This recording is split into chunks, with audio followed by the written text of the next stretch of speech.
Try getting it surgically removed. Just worried about the side effects. What do you mean? Well, will I be as switched on if I get the ego fully removed? I keep getting it removed and it keeps growing back. No one warned me about that. I think They sell you on the surgery and then nothing really, doesn't fix it, Yeah. It's like a lot of things. Do they know where the ego lies within the brain? I think it's around the hippocampus. where would you say it is? The hippocampus. It's camping on the hippocampus. Maybe. I think so. That would make a lot of sense. I heard that from a certain scientific podcast. You know who should have You know who should have had their ego removed? Who? Legitimately? Lord Voldemort. I think, yeah. Is that safe to say? Ego, pop it on the nose as well. Do you think Voldemort, if you sat down with Voldemort and you go, hey, bud. Listen, Tom. He goes, don't call me Tom. Yeah, sorry, Lord Voldemort. Do you reckon, is this coming more from ego for you? And he's like, I don't have an ego. What are you talking about? I'm just doing what's right. Just doing the right thing. Do you think he got his surgically removed? No, I think he got his surgically expanded. Or they missed the spot? I think he's an entirely manifestation of the old Egosaurus Rex. I thought he was a good guy. You're like Barney Stinson. You read all the books and stuff the wrong way around. Yes. Like Darth Vader. It's so sad what happened to Darth Vader.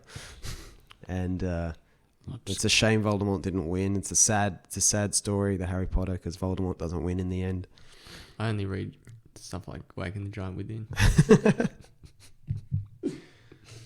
Where is it? Where did it go? Here, give it to me. So, this is so interesting. For me, this was the ultimate universe giving me the sense of humour. I read Harry Potter for the first time. I was 7. It's one of the first books I remember reading. So the first 4 are out, and I loved them. I remember loving them and thinking I fully understood them. And I was so into it that when the 7th book came out, it's the only time I've ever been a woo girl for anything. In that we lined up, we did I've never understood the people who line up at the Apple store and all that.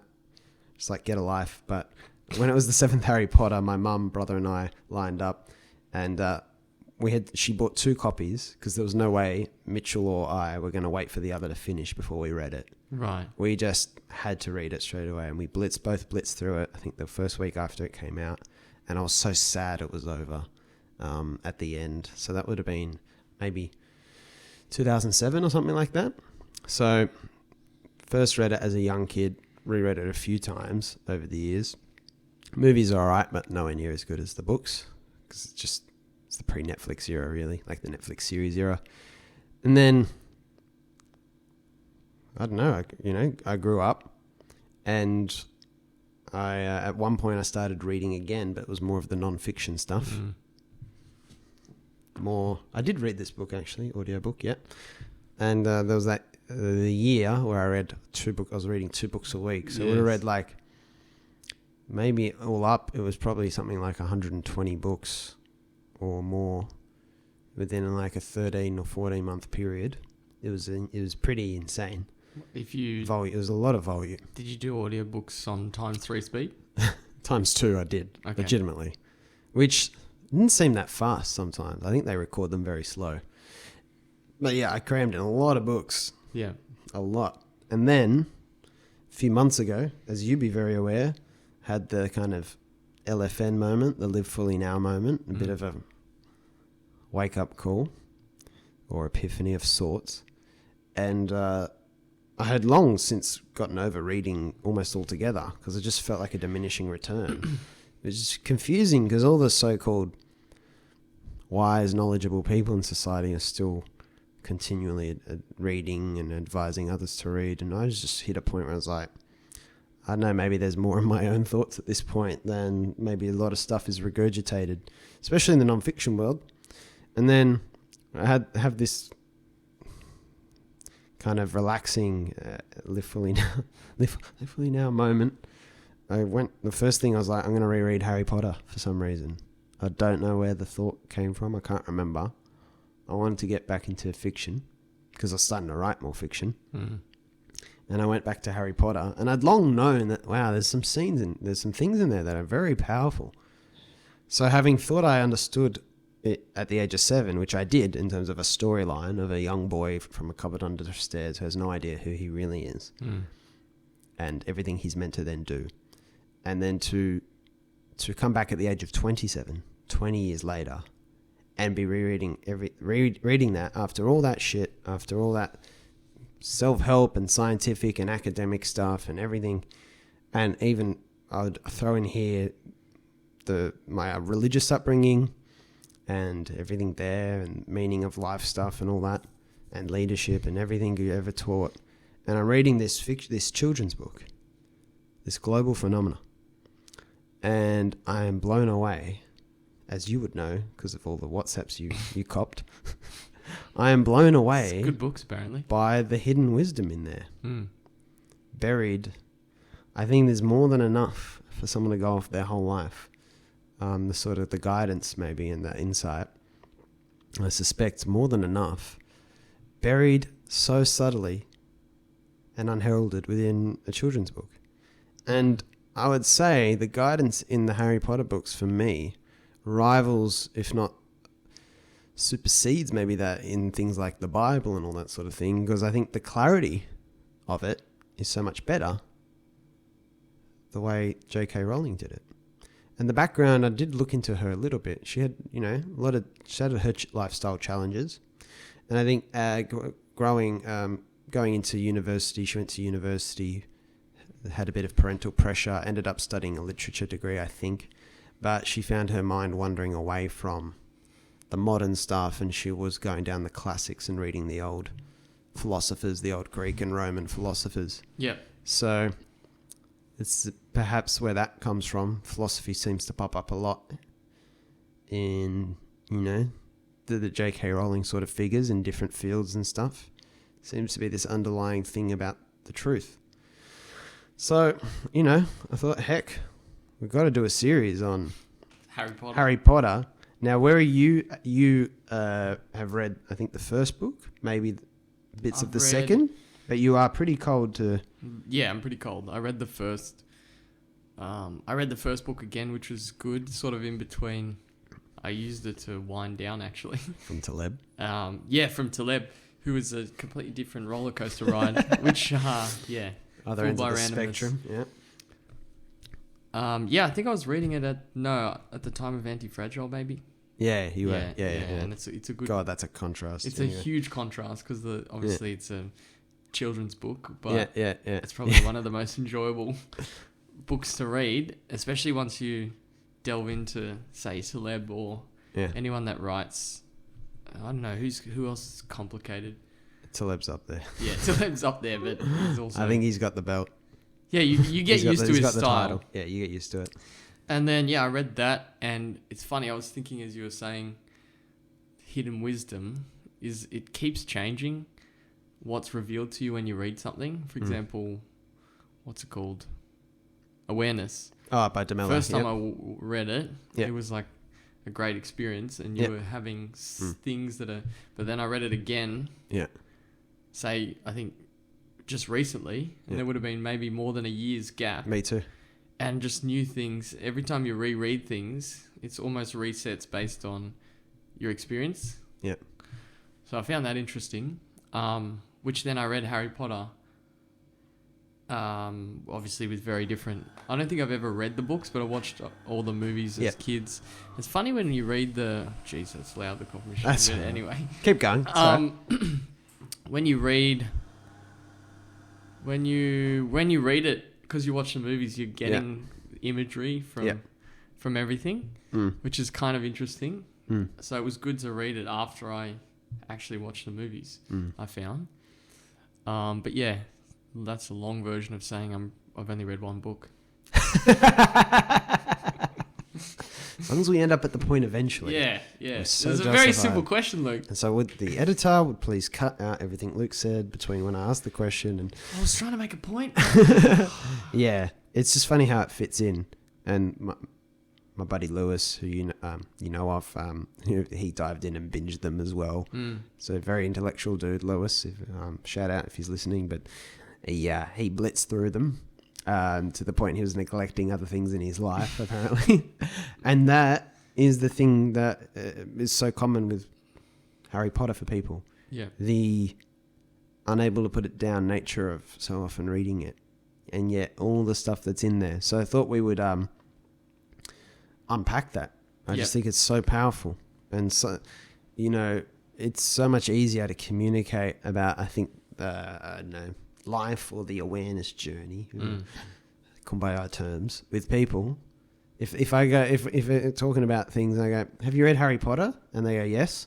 I go, oh, this is going to be way easier. Yeah. You're talking about something completely separate. Yeah. But if they don't have Harry Potter as a reference point, it's like, okay, how would I even explain this? And this is the power of these stories, is that it can link together all the ideas in a narrative.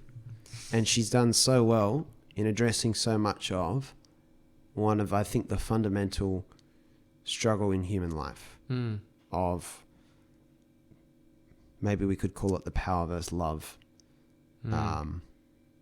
The power versus love kind of not dichotomy or paths, the diverging paths of power and love, so disguised as an intermeshed and disguised, and the waters murkied, the murky waters of when you think you're following one, you might be following the other, and how devious it is and what the consequences are, and it's a very important thing. So I thought that would be very exciting and fun. One thing to unpack note, with you. Yeah. Because I've been reading a bit more fiction recently, or even something that, for example, when you're reading the Harry Potter books, it feels like there's a deeper truth to it, and sometimes you can't. And same with awareness and stuff like that. And you can't, your mind struggles to actually get around it, but you sort of, I don't know, it gives a sense that there's a deeper truth. I found that with even reading a bit of The Idiot recently. But Dostoevsky. Yeah, it's like I'm not, my mind's fully not getting this, but just by reading it, But as we've talked about, it soaks in on a deeper level. It does, and it's a deeper. I have a feeling that your co-host for the Chiefs, right, Dom? Yeah. I don't know if you know Dom, huge Harry Potter fan as a kid, because we're talking about it on the retreat. No, I didn't know that. He was. We talked about it for a bit on the retreat we ran, and we watched it the Saturday night, the first one.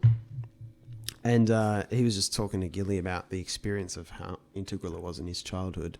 Yep. And I think it soaks in on a deeper level, and gives you a moral compass. I think it instructs your moral compass a lot, because if you think about it, that's the way you learn language, is like that. Yeah. The way you learn coping styles is like that from your parents, right? No, they're not sitting down saying, "Now, Luke, whenever someone questions your intelligence, get really insecure like Dad does." It's you're observing and soaking up from people around you how you react to things. Yes. It's totally non-lectured at you, right? Yes. And the real things about you on that deeper level are all learnt on that way. Sure. In a very non-conscious way. And that's the funny thing about the things like this, is that they are mainly focusing on the conscious brain and speaking to the conscious brain. Yes. Unbeknownst to them, they are always speaking to the lesser conscious parts of you. Every single piece of communication has a melody to it, and it has lyrics. The tricky thing often with books is that you can't hear the melody the way you do in a song, but it is there. Yes. And that underlying energy is, I think, actually the most powerful thing that's going on. So anything in these, so you got Tony Robbins here, you got Nassim Taleb, and we can critique both of them, right? And there's sprinkles of value in both of them, or a lot of value. We kind of much enjoy a lot. We get much more randomness. at the stage where we get much more out of Taleb, but what do we know? But anything that's in there is part of a value system. Any fact or logic or thought is part of a value system, right? Yes. So Taleb is not a very spiritual man, from what we can tell, right? Well, I don't know. Maybe. In one sense, right? Because he'll often talk about the kind of he'll be talking about the world in terms of its systems. Yeah. Right. And he'll be talking about, society and the moving parts and the functioning and all that. Yeah, right. yeah. And everything is based on that. But if you have a more spiritual, sometimes there's a different perspective. For example, a DeMello and maybe a J.K. Rowling reading this material would probably say something like, that's probably all interesting, but actually if we focus on this, we don't even have that conversation. Because the way we are as people trickles down into fixing a lot of those issues. Does that make sense? Yeah. Now, come from here, say something like a Tony Robbins, this definitely has a value system. Yes. And the logic actually proceeds out of the value system. So if I'm going to say something like, and I feel a little bad here, but not too bad, because this is picking on a couple of friends, but something like the logic of everyone in their career should learn to be kind of really good at something, really nail down on a skill in your 20s and learn to be really good at something like that, right? That advice might sound totally logical and unquestioning, but it comes from a value system, which is that value system is that suggests that, whether you mean it or not, it suggests that the number one thing in life is kind of surviving in the marketplace and really establishing and cementing your livelihood and maybe your ego and status, right? That's where there's and a lot of people listening would think that is actually the thing you should do in your 20s for sure. And that's fine if you believe that. But we all can keep an open mind. The counter might be, why be good at something for? Will you be good at things anyway without thinking about it? Do you really need to hone in? Is that a narrowing that will actually block out other good things in life? Will there be trade-offs that you might regret? Right? By trying to... Could be anything. There's so much to life. That's a very different perspective. That comes from a different value system. So there's always a melody to something that is being soaked in with information. And I think that the real shortcoming, if not danger, of a lot more direct / often non-fiction stuff, and normally not so much memoirs and biographies as we've talked about, and people reporting on their experience, but people extrapolating, forming theories, actionables for you to do, prescriptions, generalizations, right? Procedures, steps, frameworks, all that stuff is locking into the conscious mind and trying to speak to that. And it's like lecturing someone who's in a cult or a religion about why their beliefs are stupid. That's what it's like. Whereas what really you transmit is actually really deeper than the words, I think. It's much deeper, and no one really has a full conscious awareness of that. And that's something that artists, creative artists within the literature, within painting and drawing and music and poetry and film, that's something I think they are the people in society, huge generalization, but they are the people in society who are most tuned into that. Yeah. I think that's the real reality of what goes on. And that's the fiction versus non-fiction sometimes trade-off. The stage I'm at is that there's so much more power and advantage to reporting your own experience. And luckily we did that with 18 and Lost. Thank God we did it that way. I think that is the best way to do something for that problem. Yeah. And fiction. And everything in between, I kind of think, I don't know if that's even the best way to go about that. So something like Fooled by Randomness, I haven't read it yet, and we're going to do a series on that. But something like Taleb's ideas might not be in his skill set, but if you show characters... he does it a little bit. The Fat Tony thing and Nero and stuff. The things I remember from this are basically which is another point, is in fiction, I remember things so much more vividly. Yep. Because it's in stories and characters and it feels like it's a more natural way that my brain actually remembers things. But Taleb... It's how we evolved, right? Taleb uses Fooled by Randomness. Is your computer right? Just go to sleep. Yeah, no, it's just... cool. Yeah, sorry. It's all good. You're right, yeah. He uses three characters Yeah. So there's which we can go into it later. But basically, he paints these people as people he's encountered in his own career. Yeah. And then he instead of just saying what resulted from this behavior, he paints them in pictures. And he actually does it a bit. Yeah. Yeah, he does, and he does. And they're it really the most well. memorable things. That's how I remember this book. Yeah, exactly. Just like this, I can't tell you. I don't remember, but I know there's like ways to do beliefs or blah blah blah blah blah. Yeah, this has influenced anyone who's ever read it. Yeah. And it has influenced your layer of thinking on 100%. a layer you are not conscious of, and your guard is down. Well, this is the challenge. This is the real challenge. We all think we're being very rational, processing information and deciding. The story we're not, but the storytelling is a much more conservative, I think, low risk way of trying to share things and lessons with people. It's too risky because you're assuming that there's a blueprint for everyone. Well, as DeMello would say, this is programming. Yes. Anthony DeMello, for anyone who's not aware of him, Anthony DeMello, we consider his work very underrated, and incredibly clarifying and prolific. And he was a simple communicator. Yes. And he was a good storyteller. And he said, despite all his wisdom, he said, I can't tell you how to get awareness or enlightenment or whatever. If I tell you how, I'm only programming you. Yes. I'm giving you tactics. And that is not it. It's like, I use the example of someone who's memorized the Bible. Like, they know all the verses and all that. And they go, but what does it mean? And they go, it means what I said. I just said it for you. They can't actually apply it. It's the way that's how I did well in school, was memorizing everything. Half the time I couldn't tweak it or adapt it, but I was memorizing. I'd memorize every possible thing the exam could be, and that's why my study process was so labored.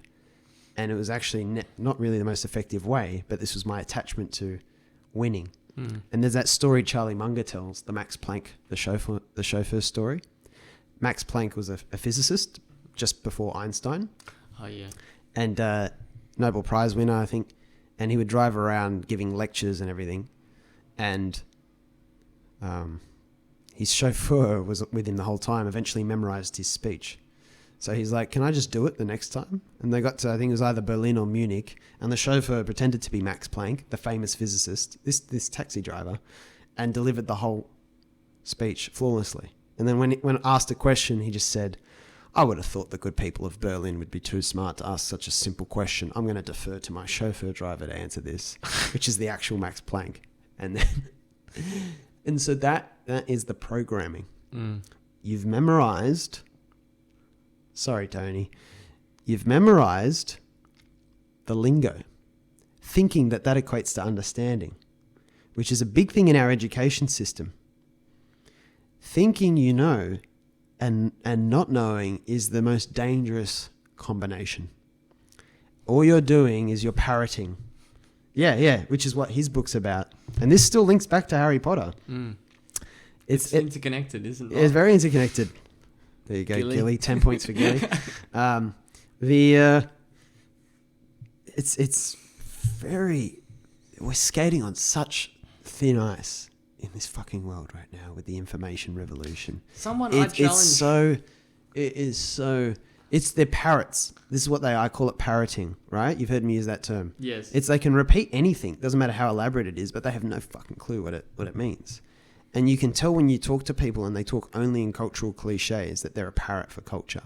And they have no idea. They feel like they're the most individual person ever. And I can't be arrogant enough to assume I'm not doing it. Just with a maybe more sophisticated group. Maybe I'm a parrot for DeMello and Watts and the people I look up to now. Often thought is when my views change on other things, I'm like, yeah, but at one point I was really into that and thought the other stuff was very kumbaya. Yeah. And so it's like, you're always evolving. You're always evolving. But you might be like, oh, there's nothing stopping you from being like, oh, no, this is actually the truth. You know what I mean? No, it wasn't those 15 things. It's this one. And it's it's almost a constant evolution. But I guess the deeper point was I keep little notes, right? Yeah. And every little highlight is sort of like something that hit me a bit deeper. Yeah. that when you're reading it, Yeah. the words and the logic hasn't kicked in, but Yeah. it's sort of like Yeah. knocked you back a bit. Bang. Yeah. And that's Yeah. that's what I feel like's hitting you on a deeper level, because you just can't Yeah. I don't know, that part of the brain in my experience just kicks in a lot later. Yeah. Yeah, but anyway. So I want to do a little exercise. You were doing this before. Okay. If I open at random, Yes. discovering your submodalities is a fun process. You may want to do this on your own, although you may find it more fun to do with someone else. This will help What's with the a accuracy. submodality? I don't know. Okay. And if the title here is Create Your Own Blueprint. So very quickly now, think of a time in your life when you had a very enjoyable experience and do the following. Rate your enjoyment on a scale from 0 to 100, where 0... All right, for anyone who is going down that, good luck to them. This is already getting into a territory where, for me, it's very, calculated and blah, blah, and all that. And taken a bit out of context, you would have to really be into this framework to see the point of it. And it's a big book. Go back to Harry Potter and fiction more broadly, but Harry Potter does it so well. And you see people in there. You create characters. I've at times quoted Dumbledore, but it's not Dumbledore. It's J.K. Rowling. Yeah. Yeah. That's how real she made, for me, those characters. And I think Gilly's as soon as I... Yeah, Gilly is Dumbledore. Dumbledore is Gilly, Gilly is Dumbledore. Yeah. And you just resonate. And that way of the exercises and the ratings and all that is so very academic and scientific, it feels. Whereas just encountering the story on its own Yeah.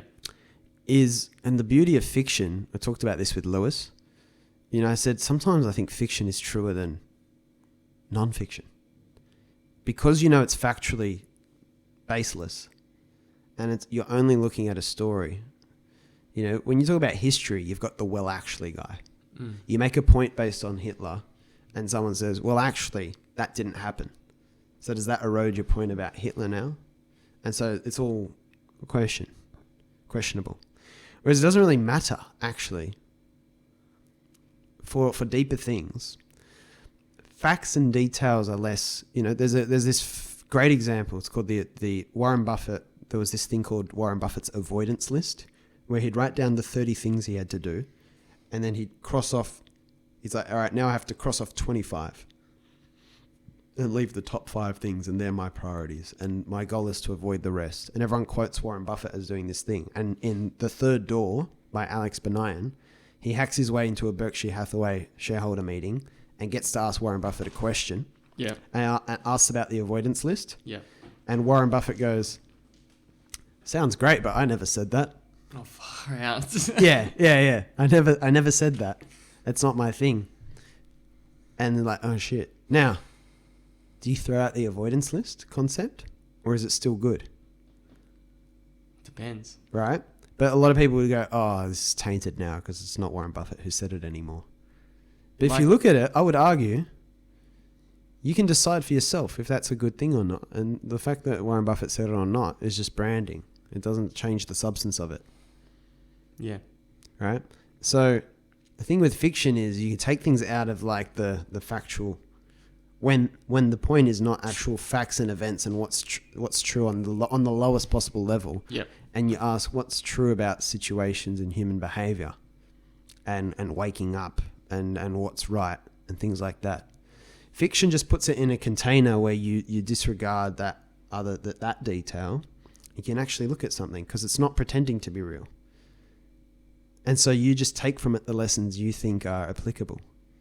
And there's so much, and that's like someone saying their story, telling you their story, but not trying to generalize from their story to yours. It's like, totally, here is something for you.